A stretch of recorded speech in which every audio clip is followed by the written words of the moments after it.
twongeye kubasuhuza abakunzi ba The Vibes Triple Rwanda. Tugiye gutangira inkuru yitwa Amaraso si amazi. Duherukana Auntie Jackie asaba mama Honore ko yamufasha kuzavuga ibanga ndetse agasaba n'imbabazi. Ese ni irihe banga Auntie Jackie yifuza ko mama Honore yamufasha? Mama Honore yangiye Auntie Jackie amubwira ko bidashoboka, ko badashobora guhuza. Reka umva nta kintu nakwifashiriza rwose, biriya bintu biteye ubwoba.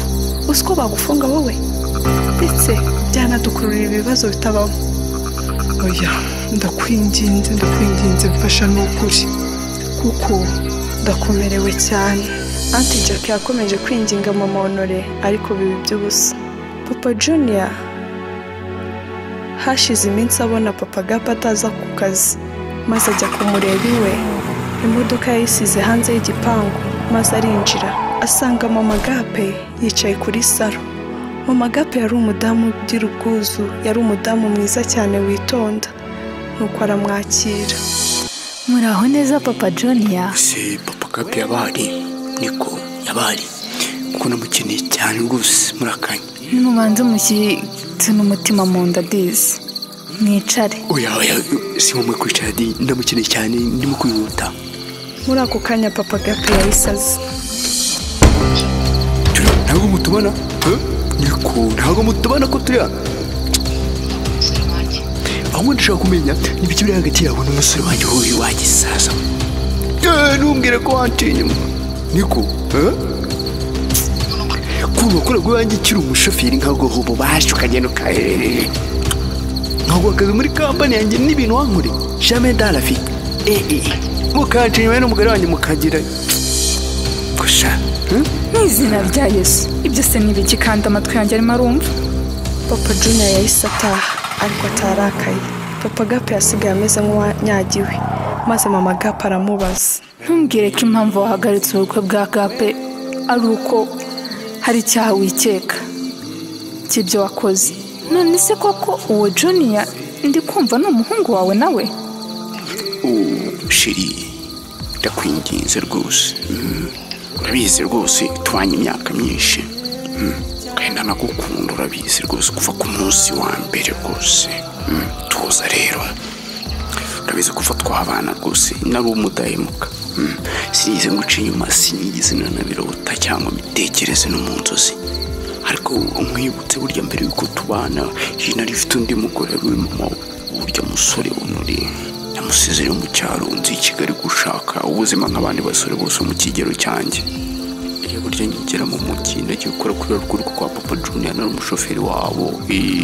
Ko nyine hari uko byagenze burya tujya mu kuzu we na mushiki we Jackie burya aza gusama bigenda gutyo.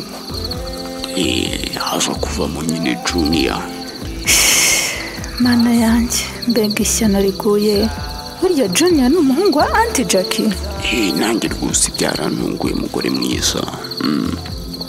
Auntie Jackie yaje kumbwira ko burya Junior nawe ari umwana wanjye, ariko sinzi uko byagenze. Aza kurererwa kwa Junior, nyine aza kurerwa hariya yakuriye nyine, nawe urabibona. Nanjye rwose mu bitekerezo ni byinshi cyane, sinzi kabisa, ndumva ntameze neza. Mama Gape yarumiwe, abura icyo afata, abura icyo areka, arituriza. Nuko muri ako kanya Gape ayitaza atangira kubwira mama we. Mama, ese kumba n'abasore bose babaye abavandimwe banjye. Mpuye na Papa Junior yavuye hano, ntekereje ko yaje guserera na Papa, ko yaba yaramuciye inyuma. Oya mukobwa wanjye, ntabwo ari ibyo. Ntabwo Papa wawe yigeze aca inyuma Papa Junior. Hari ukundi byagenze, uzabimenya. Nanjye barabimbwiye ariko kubyakira biragoye. Agape na mama we bose baracecetse, habura ukomeza kuvugisha undi. Mama Honore yari yicaye mu rugo, maze Honore araza atangira kumuganiriza amubwira ku byerekeye Juliet. Meki, abantu kabisa hashize igihe kinini ndabona ngiye kabisa na Juliet kabisa tugomba kwibanira kuko hashize igihe kinini. Nuko profite muri aka kanya ubwo ndabona twakora n'ubukwa bukava mu nzira. cyane cyane ko mbona yuko bwa musaza we na sisite byapfuye, ndabona twe tuduprofita tugafatirana umwanya tukabukora. ubundi harya yitwa Juliet ndakeka niko nawe yabaye umukobwa wa Faustin. ni umukobwa we nyine cyagiye makora nyine umuzamu. Juliet kabisa yarankundaga byatari, burya ni nawe muti wabo. Nyine twarakundanaga gutyo nyine bya kivandimwe tu nk'abajamana, ibintu birenze. Ariko nyuma yo kumenya ko Agapa ari mushiki wanjye, ibintu byahise bihinduka.